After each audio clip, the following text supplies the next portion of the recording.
Fisioterapia en el siglo XX. Vamos a trabajar con el tema de la siguiente manera. Nacimiento de la fisioterapia actual. Aparición del concepto de fisioterapia, consolidación de la fisioterapia como profesión y autores destacados. Y por el otro lado, la terapia manual y sus autores destacados. Finalmente, vamos a ver otros agentes físicos vigentes en el siglo XX. En el siglo XX, la fisioterapia toma su lugar como disciplina científica, además de como profesión. Esto surge gracias a la influencia de algunas corrientes filosóficas vigentes de la época, como lo son el positivismo lógico, el racionalismo crítico, el marxismo y la concepción hermenéutica de la ciencia. Estas corrientes afectaron la concepción del conocimiento científico. Ahora vamos a explicar un poco estas corrientes filosóficas. El positivismo lógico ve al método científico como la única forma efectiva de obtener conocimiento, con lo cual se busca romper con los esquemas de la metafísica idealista, y en su lugar se busca el desarrollo de la filosofía congruente con la evolución de la ciencia. El racionalismo crítico sostiene que no es posible asegurar que una hipótesis es cierta, pero sí se puede demostrar si ésta es falsa. Esta teoría la postuló Popper en su libro La lógica de la investigación científica. Para Popper, el conocimiento constituye la creación de hipótesis que vayan corrigiendo las teorías vigentes. En la concepción marxista de la ciencia, el conocimiento es un proceso dialéctico constante, lo cual quiere decir que está en constante debate consigo misma con el fin de encontrar la verdad. La concepción hermenéutica de la ciencia se refiere a la manera en que se interpreta y contrasta la información científica. Surge debido a la mezcla del positivismo lógico y el racionalismo crítico, cuyas ideas se contrastan, enriqueciéndose y criticándose entre sí. Este conjunto de corrientes fue de suma importancia para el desarrollo de la fisioterapia como profesión y como ciencia.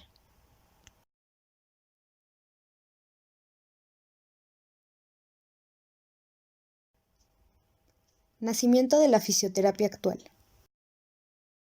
En el siglo XX se publicó la Biblioteca Terapéutica de Gilbert y Carnot, la cual recopila la mayor parte del conocimiento acerca de los agentes físicos conocidos hasta el momento. En él aparece el concepto de fisioterapia por primera vez, como una rama de la terapéutica con enfoque en el estudio de los agentes físicos. Esta obra, junto con la Biblioteca de la Terapéutica y la Terapéutica Física, marcan las bases para el desarrollo de la fisioterapia como profesión en la segunda mitad del siglo XX. A pesar de ello, fue hasta finales del mismo siglo que la fisioterapia se consolidó definitivamente como profesión.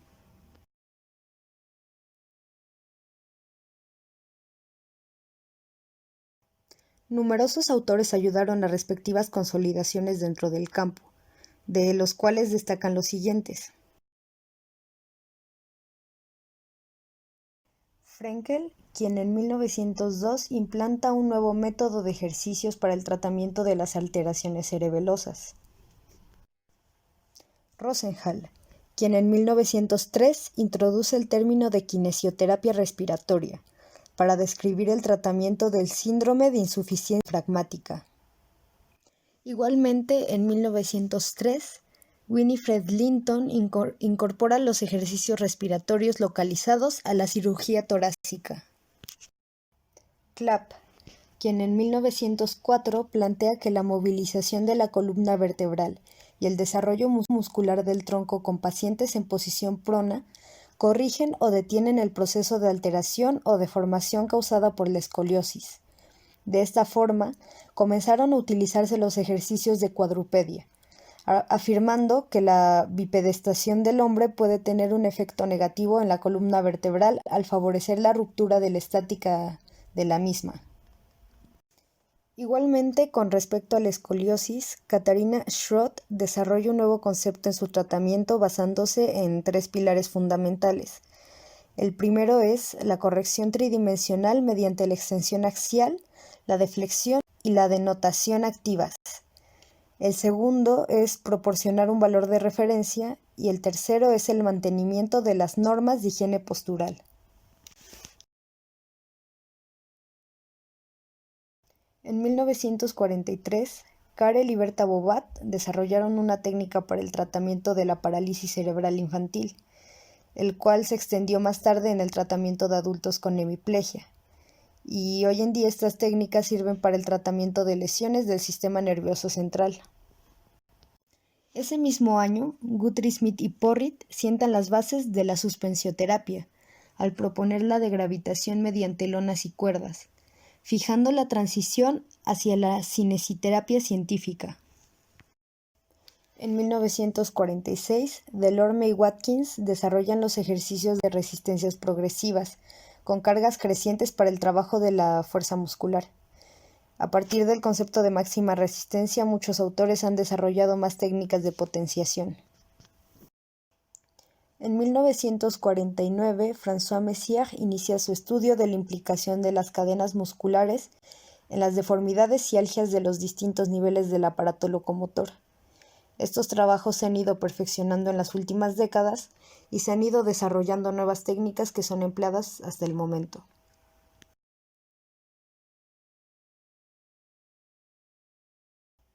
En 1951, la neurofisioterapia se expande al profundizar y mejorar el tratamiento para las alteraciones neurológicas con ayuda de Frenkel Kabat y Not Kabat, quienes junto con Henry Kaiser desarrollaron las bases y técnicas del tratamiento Proprioceptive Neuromuscular Facilitation. Para ello se basaron en las investigaciones de Sherrington acerca de la inervación recíproca. En 1954, Hettinger y Müller compararon los ejercicios isométricos e isotónicos para establecer los parámetros de los mismos, desarrollando así un sistema de trabajo isométrico en 1954. Es importante recordar que los ejercicios isométricos son ejercicios que implican una tensión muscular, pero que no generan movimiento de contracción y extensión de los músculos. Estos consisten en activar un músculo o un grupo de ellos mientras mantienes una postura concreta de un tiempo específico. Un ejemplo de este sería la plancha. Mientras que los ejercicios isotónicos son aquellos que sí requieren una contracción y un movimiento articular en la ejecución. Estos ejercicios tienen una fase excéntrica, que es aquella que se realiza siguiendo la fuerza de gravedad, y tienen una fase concéntrica, que es aquella que va en sentido contrario a la gravedad. También se les conoce como fase negativa y positiva respectivamente. En 1967, Hislop y Perrin desarrollan el concepto de trabajo isocinético, y en la obra de Perrin llamada Isocinética, Ejercicios y Evaluación, es donde se exponen los principios para comprender la isocinética y su aplicación práctica.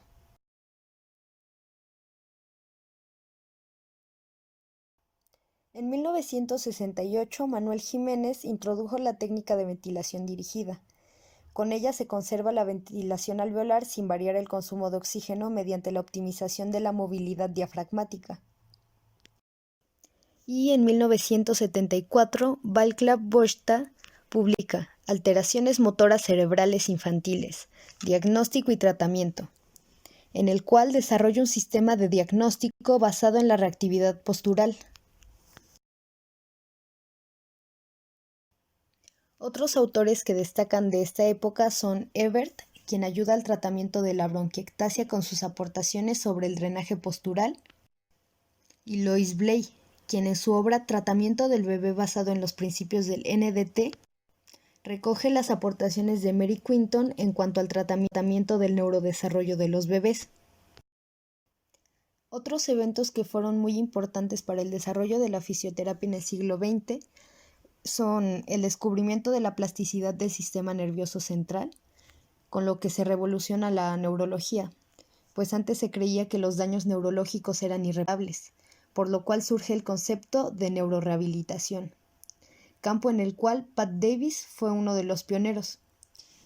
Y el otro evento es la terapia de movimiento pediátrico inducido por la limitación, la cual existe desde hace aproximadamente 16 años.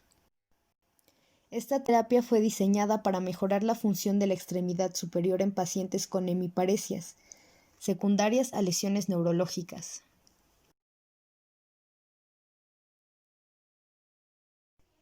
La terapia manual. En el siglo XX explota el número de autores que estudiaron y trataron con los agentes físicos. Se abren nuevas perspectivas con respecto a la terapia manual. Entre los autores destacados están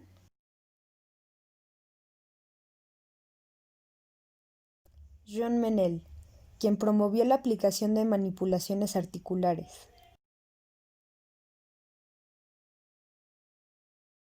James Cyriax, quien es conocido como el padre de la medicina ortopédica, debido a sus aportaciones en el tratamiento no quirúrgico de las lesiones ortopédicas de los tejidos blandos. Esto lo expone en su obra Ortopedia Clínica, tratamiento por manipulaciones, masajes e infiltraciones. Cyriax igualmente desarrolló la técnica de fricción transversal profunda, que se basa en 3 principios. El primero, todo dolor proviene de una lesión. 2. Todo tratamiento debe llegar a la lesión. 3. Todo tratamiento debe ejercer un efecto beneficioso sobre la lesión.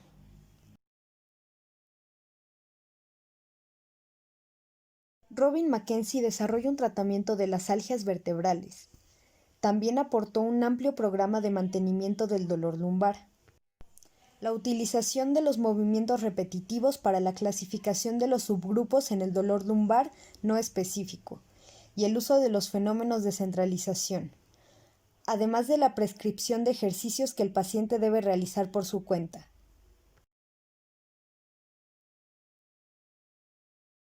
En 1964, Geoff Maitland publica Vertebral Manipulation, donde presenta el concepto de técnica de movilización o con movimientos pasivos oscilatorios. También afirmó que la aplicación de la técnica debe ser individualizada para cada paciente, por lo cual no debería limitarse a los marcos teóricos. Jean-Yves Maine y su equipo Hôpital Dieu de París proponen una teoría acerca de los dolores raquídeos, denominada trastorno invertebral menor, definido como una disfunción vertebral segmentaria dolorosa de naturaleza mecánica benigna.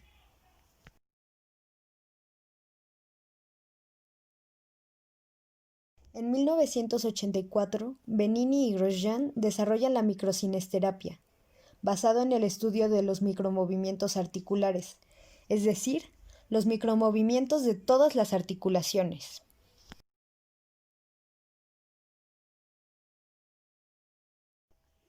Raymond Sawyer desarrolla lo que se considera fisioterapia analítica o concepto Sawyer. Dentro de este concepto se busca el equilibrio de la articulación en particular y de todas las cadenas articulares de manera global, observando los factores patomecánicos que interfieren en la biomecánica articular, definiendo también la biomecánica como las condiciones necesarias para que el movimiento pueda producirse, y no al movimiento en sí mismo.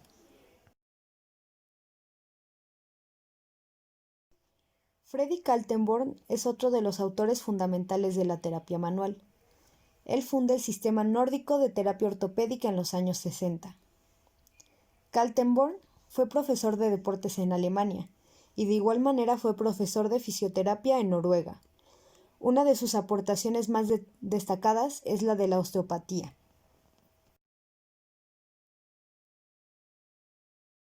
David Butler es quien aplica el concepto de movilización del sistema nervioso por primera vez. James Mennell escribe en 1920 un texto en el cual habla sobre la efectividad de los masajes a heridas de guerra, pues fue médico en el Hospital Espacial de la Cirugía Militar en Londres, del cual era encargado el médico ortopédico Robert Jones, el cual fue pionero de la fisioterapia hospitalaria con fines de recuperación funcional. Elizabeth Dyke crea las bases del masaje de tejido conectivo, basándose en la estimulación cutánea, estimulando el sistema nervioso neurovegetativo. Emil Boder elaboró la técnica de drenaje linfático manual. Antes de sus aportaciones, no era recomendado el realizar masajes sobre glándulas y ganglios linfáticos, debido a la falta de conocimiento sobre el sistema linfático. A partir de ello, comenzaron a desarrollarse muchos estudios sobre la fisiología linfática. Esta nueva información llevó a mejorar y actualizar las diferentes técnicas terapéuticas.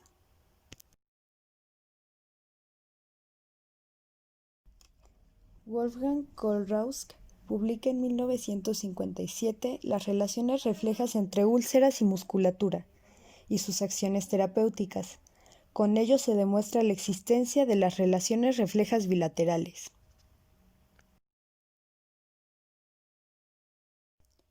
Con la publicación de los trabajos de Travell y Simons, se desarrollan técnicas de masoterapia como las técnicas de presión estática, como la compresión isquémica, la liberación por presión y la presión por deslizamiento.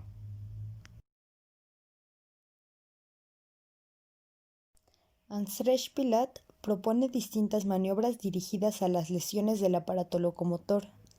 Esta técnica se conoce como inducción miofacial, con el cual se busca el equilibrio del sistema facial para asegurar un estado óptimo.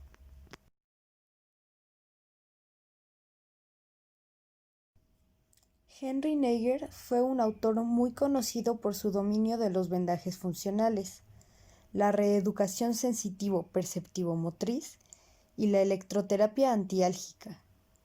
Él destacó la importancia de los estiramientos analíticos manuales como forma de cuidar, prevenir y desarrollar las capacidades actuales de cada individuo. Otros campos de los agentes físicos en el siglo XX son los baños de parafina, la crioterapia, la helioterapia, la fototerapia, el ultrasonido, la magnetoterapia, la hidroterapia y las técnicas de relajación.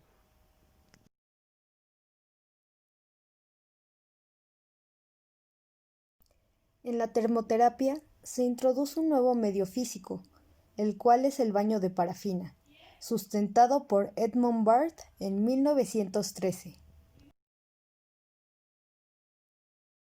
En la crioterapia o terapia del frío, cabe destacar el trabajo de Kenneth Knight, quien sustentó teóricamente la aplicación de estas técnicas.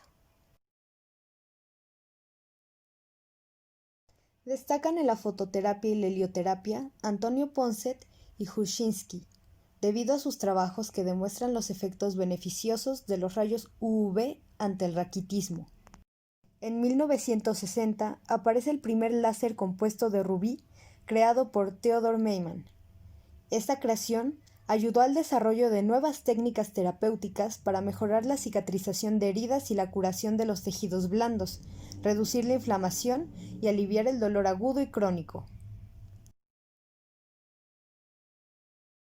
Con respecto a la ultrasonoterapia, Langevin asienta las bases de sus efectos biológicos en 1917.